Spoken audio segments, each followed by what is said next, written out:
mendampingi Abu Khalid mengisi tausiah maulid di tempatnya orang Banjar. Pasti pada kaget ya kan, emang masih ada ya maulid? Ya masih ada dong, masa nggak ada ya kan. Nah jadi kalau di sukunya orang Banjar guys, maulid itu mereka biasanya dirayakan itu sangat-sangat meriah dan ramai guys. Nah hari ini kami menuju ke lokasi itu harus melewati jembatan.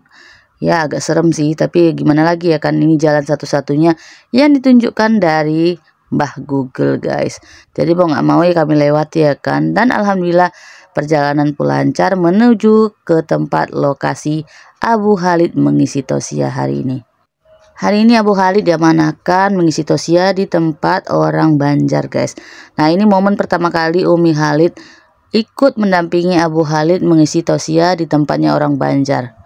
Alhamdulillah sampai lokasi tepat waktu, walaupun tadi harus melewati jalan banjir dan jembatan yang belum selesai, tapi alhamdulillahnya perjalanan lancar dan kami sampai tepat waktu. Ya begitu sampai lokasi kami pun buru-buru masuk ke lokasi tempat Abu Khalid ceramah. Tapi ya begitulah ya kan, saking ramenya Umi Khalid nggak bisa dapat bagian duduk di bagian depan. Jadi mau nggak mau nggak bisa ngerekam Abu Khalid saat ceramah hari ini. Selesai Abu Khalid tausiah, warga pun bubar dari masjid menuju titik lokasi yang sudah ditentukan. Nah ini uniknya guys, ternyata mereka bubar ke rumah warga yang sudah ditentukan rumahnya yang akan didatangi.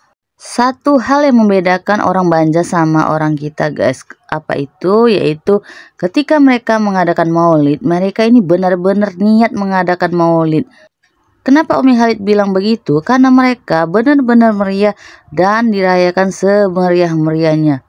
Selesai acara, mereka bertebaran ke rumah-rumah yang sudah disepakati panitia buat dijadikan tempat makan bersama. Ya mau nggak mau Umi Khalid dan Abu Khalid tidak bisa ikut berpartisipasi makan di tempat. Karena ya sesuai jadwal Abu Khalid setelah zuhur harus mengisi tausiah di Medan guys. Jadi kami pun minta izin, minta maaf sama warga setempat karena tidak bisa ikut makan bersama warga di sekitar rumah tadi. Tapi mereka tidak mau kami datang sia-sia dan mereka pun membawakan oleh-oleh buat kami. Nah ini oleh-oleh khusus makanan orang Banjar guys. Alhamdulillah kami dibawakan oleh-oleh khas Banjar. Nah ini yang membedakan tradisi Banjar sama tradisi maulid di tempat-tempat lain. Dan ternyata makanannya yaitu pulut, urap dan juga lauk yang lainnya. Nah ini yang membedakan guys. Kalau kita biasanya ada acara itu identik dengan nasi dan urap dan ikan asin dan telur. Berbeda hal dengan orang Banjar. Kalau orang Banjar itu cukup pulut dan urap guys, dan juga lauk-lauknya yang lain sebagai pendamping. Nah itu Umi Khalid benar-benar kaget guys. Ternyata pulut sebagai pengganti nasi, karena kita selama ini terbiasa makan urap dicampur nasi, tapi kali ini di tempat orang Banjar makan pulut dicampur urap guys. Nah ini dia penampakannya ya guys. Pasti kalian bakal kaget juga sama seperti Umi Khalid. Karena biar bagaimanapun biasanya kita makan pulut itu dicampur sama pisang goreng atau durian ataupun dengan pendamping yang lain. Nah ini berbeda dengan suku Banjar. Mereka menjadikan pulut sebagai pengganti nasi buat dimakan dengan urap dan sambal lainnya. Nah ini yang membedakan Banjar dengan suku lainnya guys. Oke ya, terima kasih sudah mengikuti kegiatan Umi Khalid hari ini.